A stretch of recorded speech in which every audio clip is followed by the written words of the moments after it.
my mother wrote this memoir, Yugoslavskii Akkord, which means the Yugoslav Chord in translation. She completed it in 1976.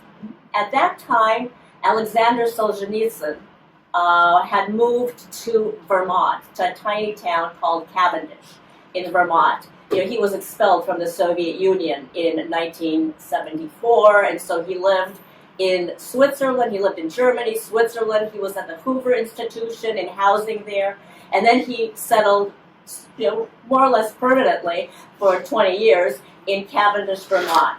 So when my mother completed this memoir, she sent Solzhenitsyn a letter. He was in the process of compiling an archive of materials that were connected to Russian emigres who had left and were writing their memoirs. So, so mother sent this her manuscript to Solzhenitsyn. He responded. She sent him the manuscript, and sort of that was the end of that. You know, we never heard again. You know, it was incorporated into his archive. You know, and all kinds of things have started happening recently. I decided, my mother passed away in 2018. I decided to publish this book. So I published it last year. And then with Ivan's, I met Ivan, and he introduced me to Dr. Marina Sorokina, who is the head historian at the Solzhenitsyn Center in Moscow. And turns out that she was doing research on white Russians in Yugoslavia. And she was looking for material in the archive. And she, you know, she chanced upon mother's, not this one, but it was a copy of the original manuscript, which I typed for her at the age of 15. This was 1976. So Ivan introduced me to Dr. Marina Sorokina, and she told me this whole story. She found mother's manuscript in the archive there at the Solzhenitsyn Center in 2018. So that was 3 years before I published this. She absolutely loved it and started looking for mother on the internet, trying to find her with the thought that she wanted to publish the book. So one day, you know, I was there in one of Ivan's Facebook groups, and there she is, and she, you know, she said, "Oh, we met." She said, "I cannot believe, you know, that I spent so much time searching for your mother, and there you are with this published book." So we have become friends, and she has made a video that we're going to show you. I just need a sip of water. Excuse me. So the video is in Russian, but I'm more than willing to recap. Yeah. Okay. Speak up. Yeah, let's go ahead and so this is the book. This is the book I published in 2021. It's called The Yugoslav Chord, 1941 to 1950. I was very proud because I made the cover in Canva. So this is the book. This is my sister is here today, Olya, and my nephew Sasha. They're right there. So this is our mother, Elena Haplanova-Solodiagina, and the cover. So this is the Solzhenitsyn Center in Moscow. So this woman's name is Dr. Marina Sorokina. And as I said, she's the head of the Department of History at the Alexander Solzhenitsyn Center. Доброе утро, добрый день, глубоко уважаемые, дорогие друзья. Я рада приветствовать вас сегодня на этой презентации из России, из Москвы. Разрешите представиться. Меня зовут Марина Сорокина. Я заведую отделом истории в Доме русского зарубежья имени Александра Солженицына. Он возник в 1995 году, как вы понимаете, в самом начале демократической перестройки в России. Okay, so that was just the greetings part, and she's greeting you from Moscow. She's the head of the history department of this institution. And the next part is narrating the story of Alexander Solzhenitsyn's house and museum, which was established in 1995 in Moscow. Возник он по инициативе известных русских эмигрантов, прежде всего Никиты Алексеевича Струва, Александра Исаевича Солженицына, супругов Галины Вишневской и Мстислава Ростроповича и многих-многих других. Собственно, их идея была проста. Они старались воссоединить разделенную Россию. Они стремились к тому, чтобы создать такую площадку, которая была бы более-менее свободна от обычных политических разногласий, и где и бывшие, и нынешние, и будущие мигранты могли бы совершенно спокойно общаться между собой, потому что на самом деле это площадка для тех, кто не красные, не белые, а русские. Русские, конечно, в культурно-историческом смысле. So this institution, the Solzhenitsyn's Museum, Archive and Research Center, was initiated by several very famous immigrants, such as Solzhenitsyn himself, the famous conductor Rostropovich, and his wife, singer Galina Vishnevskaya, among others. And their goal was to create a communicative platform for immigrants of diverse waves of immigration, Russian immigrants, who could come together and talk to each other in a space which is devoid of ideology. And by Russian, she means the cultural and historical entity, nothing political. Okay? И для которых ценности общечеловеческие, ценности национальные, для кого ценности общения, диалога и дискуссии важнее всякого рода разногласий по политическим взглядам. Знаете, в рамках Дома русского зарубежья есть сегодня не только музей, здесь существует и научный центр, здесь существует большая библиотека, огромный архив. И вот этот архив, собственно говоря, и сделал возможным мое присутствие на нашей сегодняшней встрече. Дело в том, что в 1975 году, буквально сразу после того, как Александр Солженицын. So besides the museum, they have a large research library and archive, and it's because of this archive that Marina Sorokina is present here today. In 1975, Alexander Solzhenitsyn started reaching out to immigrants of different ways, asking them to record their memoirs. And like mothers.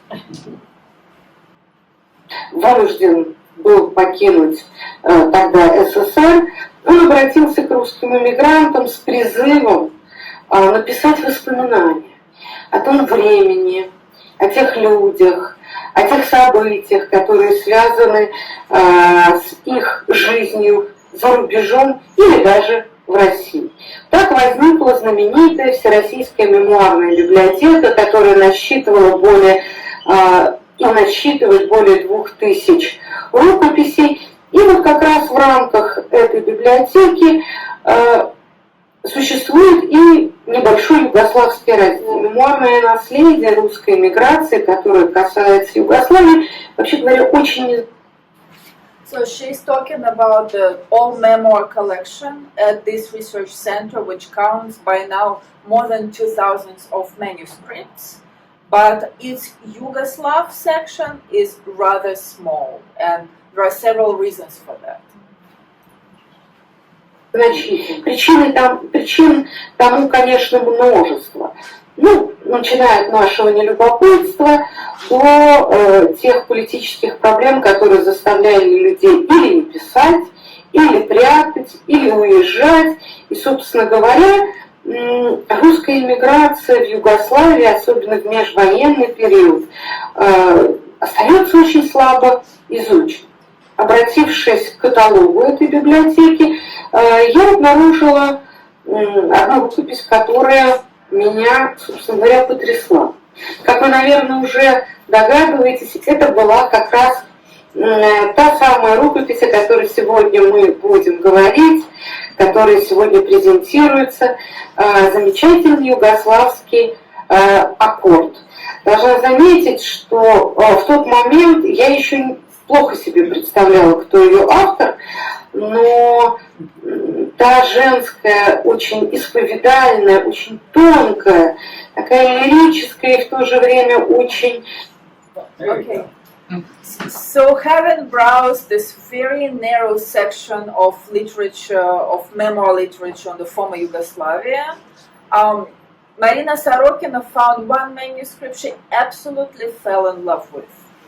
She just saw the text, she didn't know who the author was, but the lyrical intonation and the female subjectivity present in this text made her react to it and wanting to find more. So she started looking for the author. Напряженная нота, которая пронизывает все эти воспоминания, она меня просто поразила. Я стала искать автора.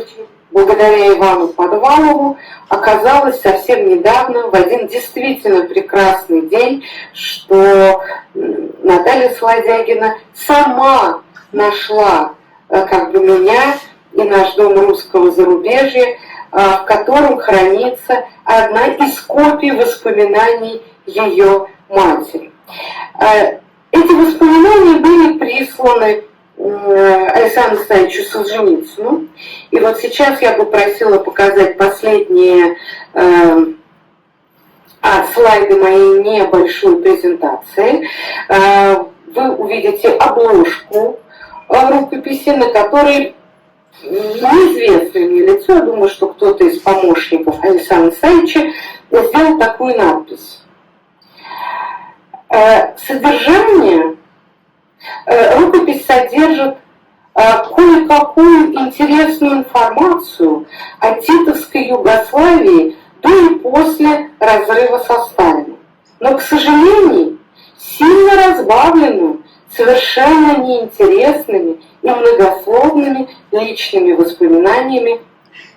Okay, so this is really great. Listen to this. So it's thanks to Ivan Podvalov that they connected, and there was this historian in Moscow, and she was looking, and they met, and they found the actual copy of the manuscript at the Solzhenitsyn's library, and one of Solzhenitsyn's assistants made a remark right on the copy saying, well, this manuscript contains some kind of interesting information about this socio-political events in Yugoslavia, but the rest of it is just way too personal and too insignificant. Here, so let's see.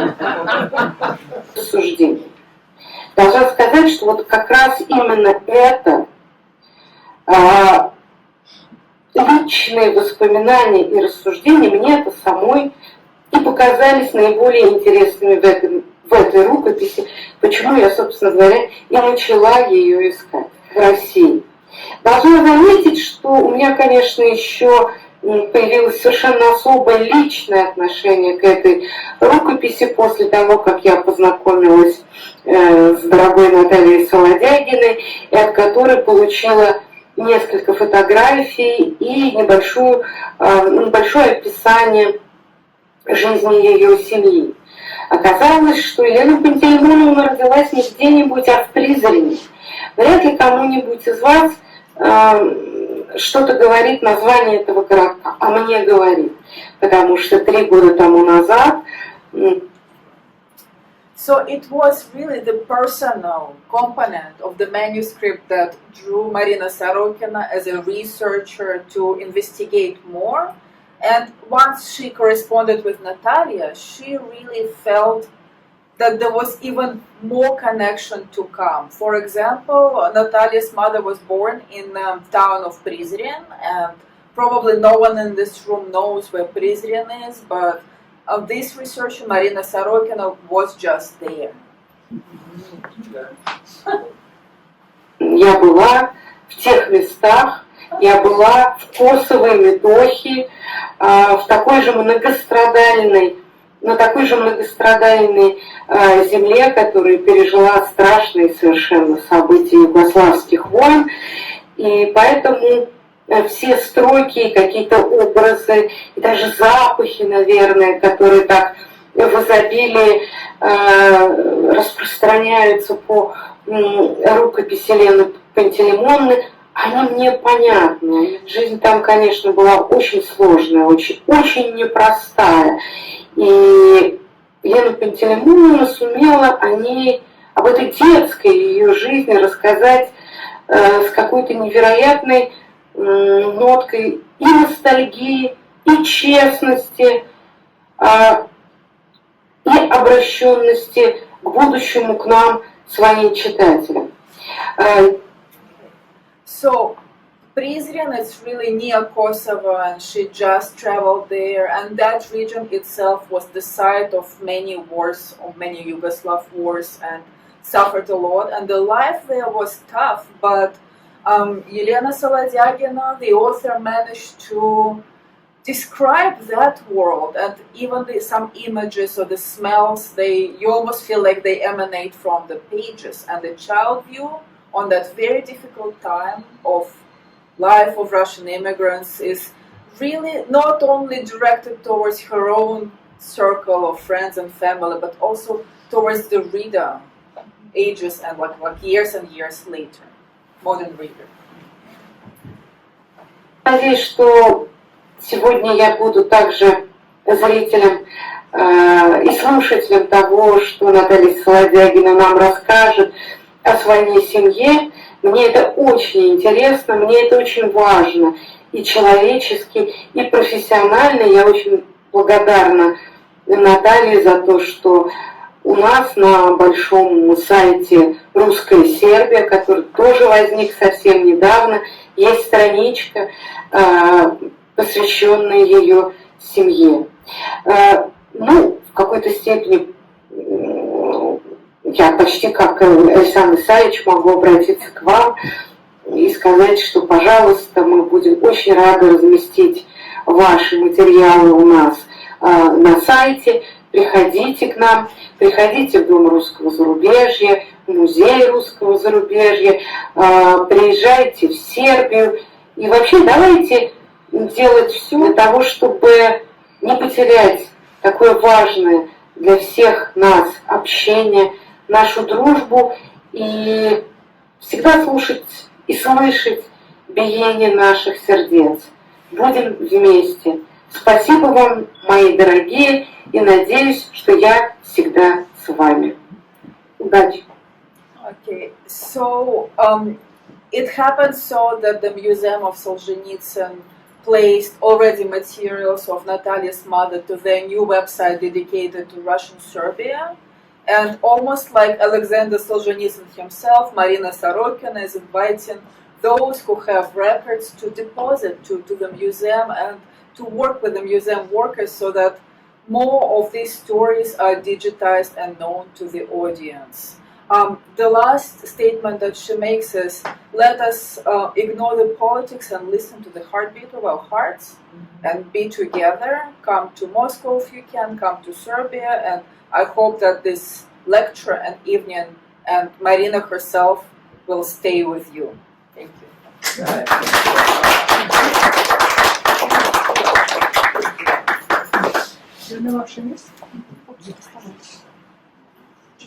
Okay, here are a couple of letters that mother mailed to Solzhenitsyn in 1976. And of course I was her assistant, so the labels. There you go.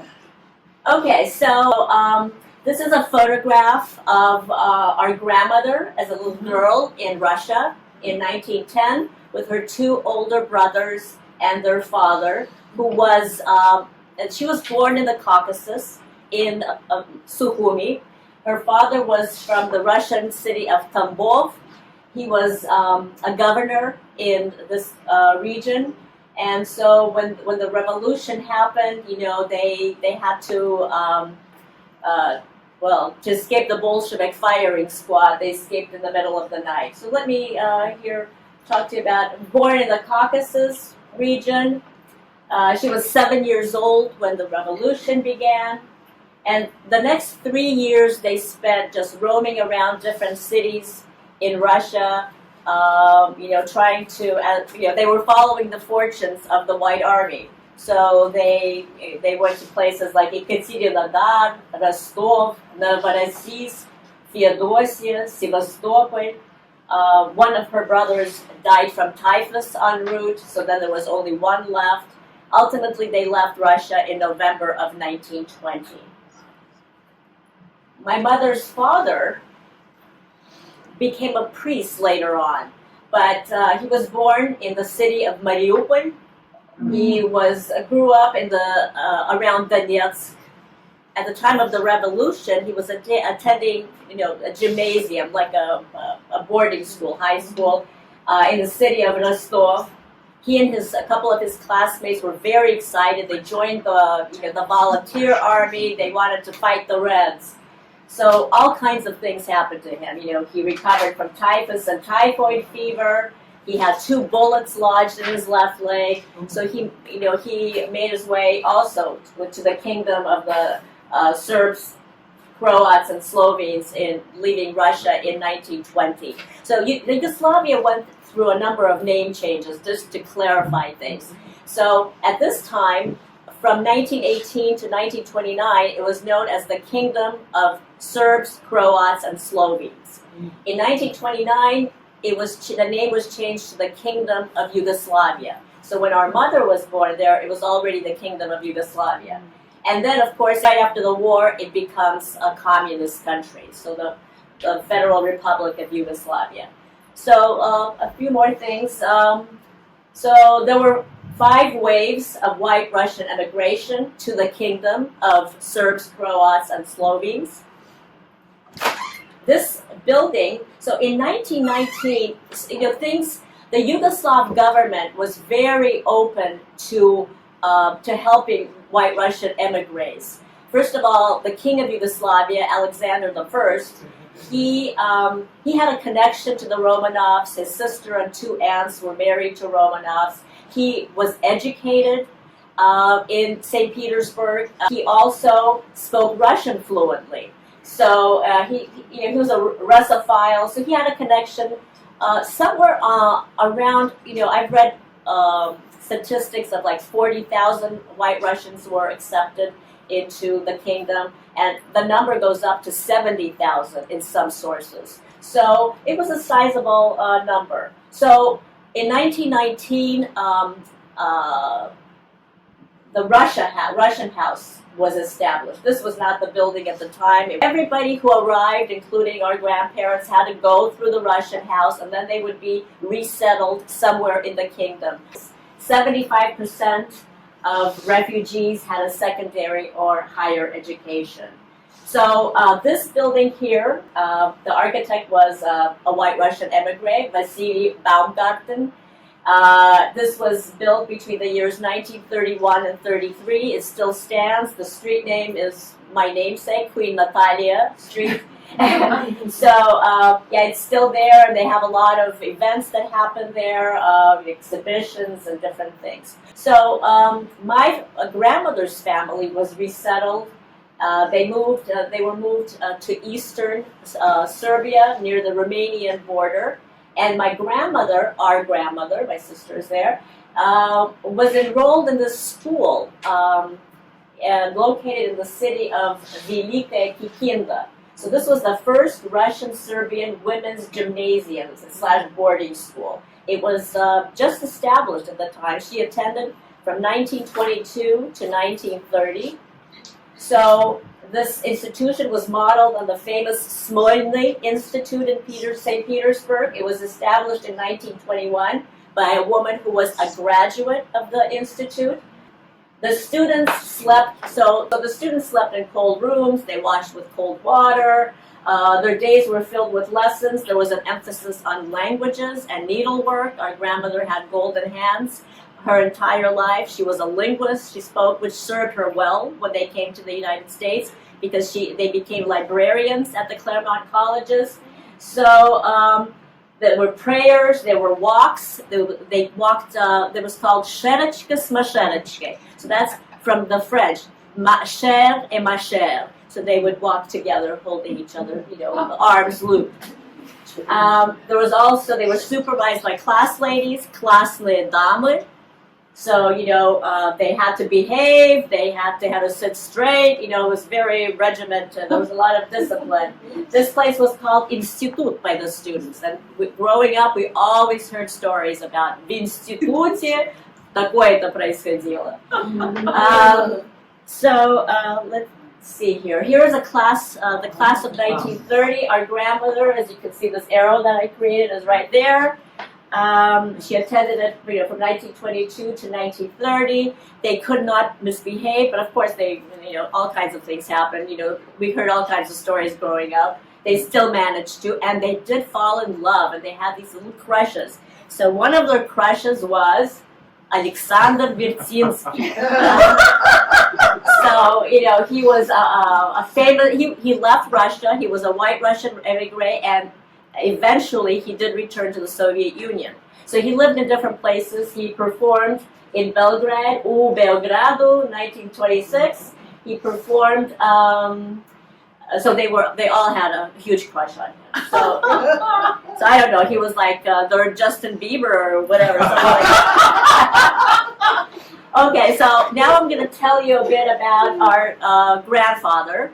Our grandparents both left in 1920. They did not know each other. Grandmother was a little girl. She was 10. She was 10 years old, when they left. Our grandfather was quite a bit older. Well, not quite a bit. He was like 17, 18. But he was in the army, that kind of thing. So he attended a Serbian seminary in Sarajevo, graduating in 1926. And the University of Belgrade theology department, graduating in 1930. And what's interesting is that one of his classmates at the university was Alexander Fyodorovich Sienkiewicz, who came to the United States and was the archbishop at our church that we attended later on Fountain. So Archbishop Anthony of Los Angeles and Southern California. They stayed in touch, all those years, and their friendship, helped our grandfather. He, when he came, he had a number of parishes. So let's see. So mother was when they got married. Our grandfather taught Greek and Latin at a school. He got a job in prison in Kosovo. Sasha Razor mentioned that. When she was translating Dr. Marina Sorokina's video. So he taught Greek and Latin, and this is where our mother was born. This photograph was taken in 1934 when she was 2 years old. So they lived in a couple of other places. They moved around a bit. He got jobs teaching. At the eve of World War II, the author's family lived in Zaječar in eastern Serbia. So I'm going to read a snippet. This will be in Russian from the book. This is the beginning of the book, and she talks about exactly that. 6 апреля 1941 года началось самым незаметным и обыденным образом. По своему обыкновению я, сидя на низкой табуретке, слушала радиопередачу из Белграда. Мы жили в небольшом провинциальном югославском городе Зайчаре, где не было ни водопровода, ни канализации, ни газа, не говоря уже о каком бы то ни было культурном заведении, как театр, консерватория или музей. Поэтому я и радио очень дружили. Оно мне давало много радости, детский час, пьесы, пение и музыку. В то утро из Белграда передавали красивую музыку, как вдруг самым непредвиденным образом ее перервали, и взволнованный голос быстро заговорил. Нас бомбардируют! Немцы напали на Югославию, Белград. На этом передача оборвалась, и наступило молчание. So there were no computers, there was no internet. Our mother was attached to her radio, and so she would listen to things like classical music. There was a Russian choir in Belgrade. 2 brothers founded these there were 2 different choirs. Their last name, they were Slatiny, the Slatiny brothers. So they founded these choirs. then we listened. I don't know if you noticed earlier. We were listening to some gypsy songs performed by Olga Yanchevskaya. So that her music was also broadcast. And so this one particular morning, the 6th of April, 1941, they interrupt the programming and to make this announcement that the Germans have attacked. We're being bombed, Belgrade, and then radio silence. Okay, so after the war started, there were two groups of partisans that grew up. Both camps trying to fight the Nazi invaders in their own ways. So one of these groups were called the Chetniks, and the leader of the Chetniks was Dragolyub Draža Mihailovich. So he was more closely affiliated with the monarchists. The other group were the communist partisans, and they were led by Tito. So obviously their ideology was completely different, and their mode of opposition was also different as well. Tito believed in his camp believed in very aggressive attacks, against the Germans. They planned all these different campaigns, and these campaigns actually resulted in retribution, in reprisal shootings by the Nazi invaders, by the Germans. And so one of these is known as the Kragujevac massacre. This happened in October 1941. So the Germans, as I'm sure you know, they believed that for each German that was killed, they would execute 100 citizens. This was mostly men, 7,300 high school students, all boys, and it was more than room. There were all these stories sort of circulating, but they all had a common thread that in quite a few cases, the teachers did not want to leave their students, and they were executed along with them. And there's another excerpt that I'd like to read.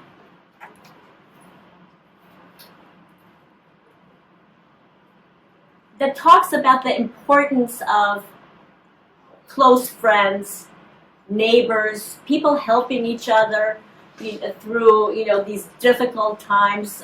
There was not enough food to eat. It was cold in the winter. Mother lost a number of her friends and classmates, in bombings. I was named, in fact, after two Natalias that she knew and grew up with. One of them was from a Serbian family. Their last name was Abradovic. It was a large family, and they lost almost all of their family members during the war. They were on the Draža Mihailovich side, and all kinds of things happened. And she was one of two who survived. And then another Natalia, who was a Russian orphan and was adopted by a Serbian family. They were childless, so she was an orphan in Belgrade, and they adopted her. And she actually perished and I'll talk later about the Allied bombing in 1944. So it was a difficult time, obviously, as wars are. And so she talks about this ray of light that pierces this darkness, a midnight delivery of coal. Как-то ночью, уже далеко за полночь, нас разбудил глухой шум. Через сравнительно долгое время шум прекратился. Захлопнулась дверь, раздался гул мотора, и от нашего дома по направлению к улице отъехал грузовик. Таинственный посетитель закрыл ворота и уехал. Тут мы живо спрыгнули с кровати, открыли дверь и заглянули во двор. В нескольких шагах от нас на белом снежном ковре чернела солидная гора угля. Гора угля, гора тепла, уюта и радости, мечта, которая сбылась. В первую минуту, ошалев от счастья, я вообразила, что нас посетила добрая фея. Нашей доброй феей оказался инженер Ростов, который работал на руднике в нескольких километрах от Зайчара. So this engineer who was given permission to help himself to some coal and take it to his family members actually returned, notices that there are no guards there, and decides to make a second trip and to deliver coal to my mom and her parents. And so he had two very young children. He was married. It could have, if somebody had found out about it, it could have been, very problematic for him. But he took this risk. He wanted to help. Okay, so now we're coming to this that Ivan found very he loved this idea of this emigre table. And he, in fact, recreated it here, back there. You take a look later. Mother noticed that Russian emigres, particularly of a certain class, people who were wealthier in Russia, possibly had servants, had a good education, weren't used to doing domestic work and things like that. They had these emigre tables. And these emigre tables, they were all different. Some were, were very solidly built. Others were really old, and some were huge, some were smaller. They all belonged to Russian emigres of a certain age and class, and they had absolutely everything on them. So I'm not going to read the passage I was planning to read. I will just read off the screen here. So this friend of our grandmother's, Teta Katya, as mother called her, Ekaterina Damaskina, she was a graduate of the Smolny Institute, so they were wealthy people in Russia. Her husband was a judge in Serbia, so she had one of these emigre tables. So these are some of the items on the emigre table.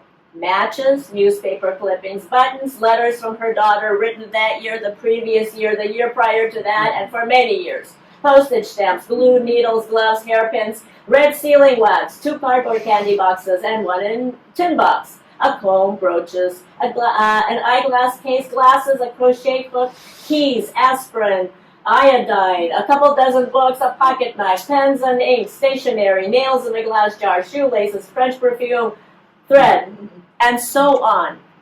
Literally everything was on Teta Katya's emigre table, but if she ever needed something, that item was virtually impossible to find. Okay, so let's take a look here. So something else that really helped Mother out, and one of the reasons she wrote this, she wrote her entire life. She loved literature, she loved books, she loved to write, and all of this was born during the war in Yugoslavia. Every evening, her father would read to her, and this was her first literary passion, Князь Серебряный. I'd like to read this excerpt about how our grandfather would, this will be very familiar to my sister, because we saw this growing up with newspapers also. Вероятно, желая меня чем-то развлечь и развеселить, папа придумал читать вслух по вечерам. Сперва я слушала неохотно и засыпала под убаюкивающий звук его голоса. Но в один вечер, когда он приступил к чтению князя Серебряного, все изменилось. Поджидая вечер с нетерпением, при первом слове я вся превращалась в слух. Сна не было ни в одном глазу. Хотелось слушать далеко за полночь. К сожалению, папа не выдерживал. Том графа Толстого начинал путешествовать все ближе к его лицу, пока не прикрывал его, и вместо повести до меня доносился звук равномерного дыхания или храпа. Вскоре, потеряв терпение, я торопилась домой после занятий в школе, чтобы самой читать.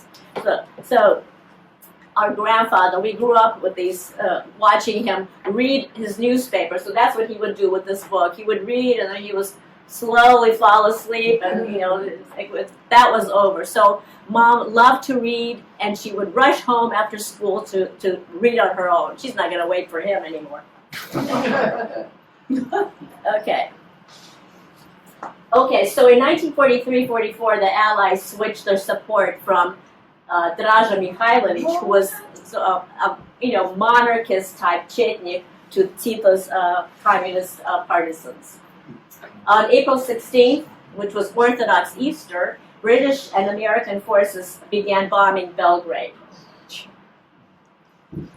The first time that the city they lived in, Zaječar, was bombed, the author, her parents, and other Zaječar Russians sheltered in the basement of, this was the president of the city's Russian colony, Председатель in Russian.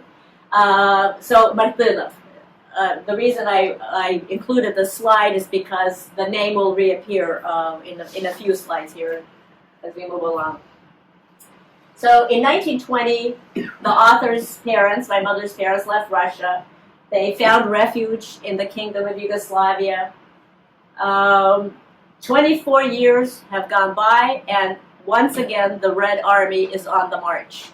And so, her parents were quite afraid. They were white Russians. Our grandfather was part of the white movement. They were not looking forward to this meeting with the Red Army. And a lot of, a number of Russians who were residing in Yugoslavia at that time, they were leaving Yugoslavia along with the German army. As the German army moved out, they left with the Germans. Our grandmother, unfortunately, was very ill, and she could not be moved. So they stayed and waited.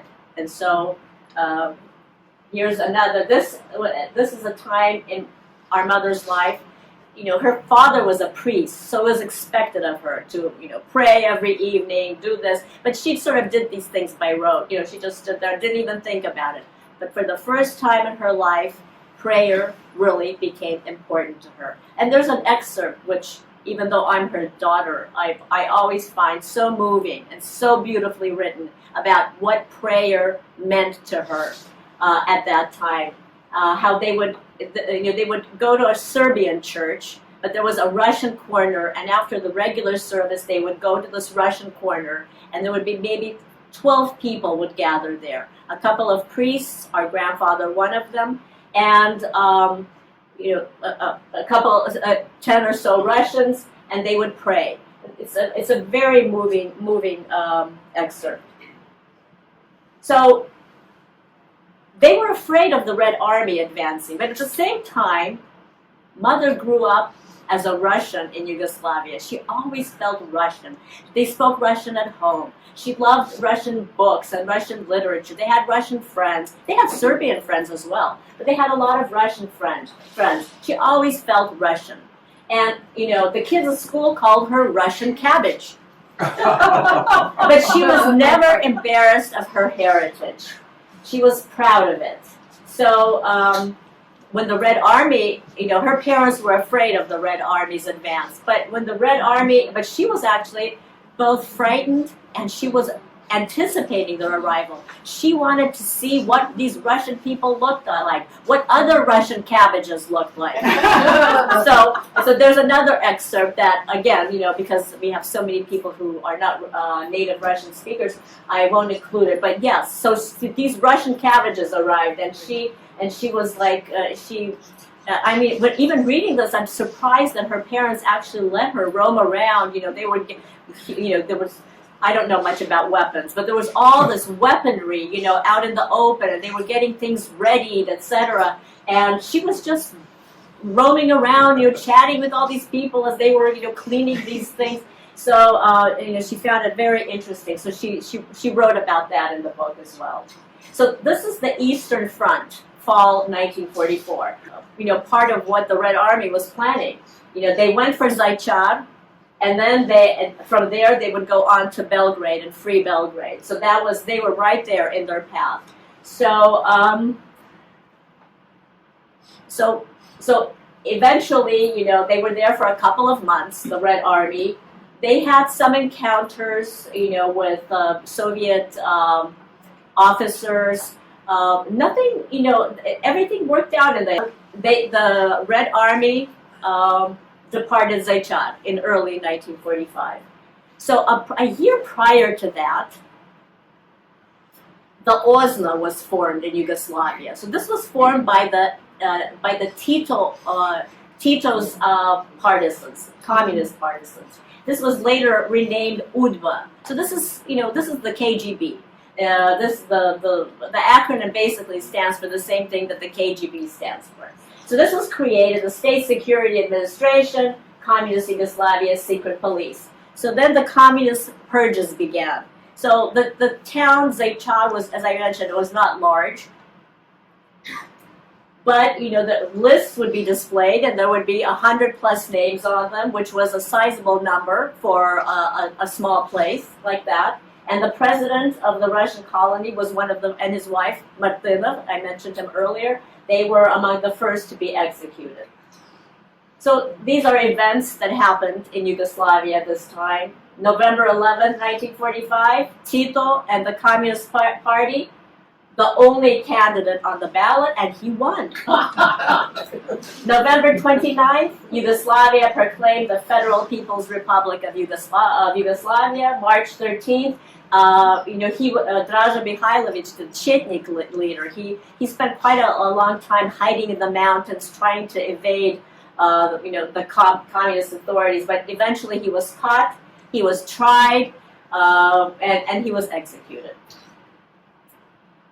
So, as I've mentioned, mother was born in Prizren in Kosovo, and Dr. Marina Sorokina talked about that. Then they moved to this place, Zaječar, where they spent during the war years. In 1947, the mother and grandmother, our grandfather actually, he was summoned to the UDBA, which is the secret police, quite a number of times. They had interactions with Soviet refugees during the war. And what they learned from these Soviet refugees was, if you're being targeted, you need to make yourself scarce. And so after our grandfather was summoned to this, to the police headquarters repeatedly, it was recommended to him that he make himself scarce. And so he started moving around Yugoslavia. And just all these, really good friends would take him in, and he was gone for a long time.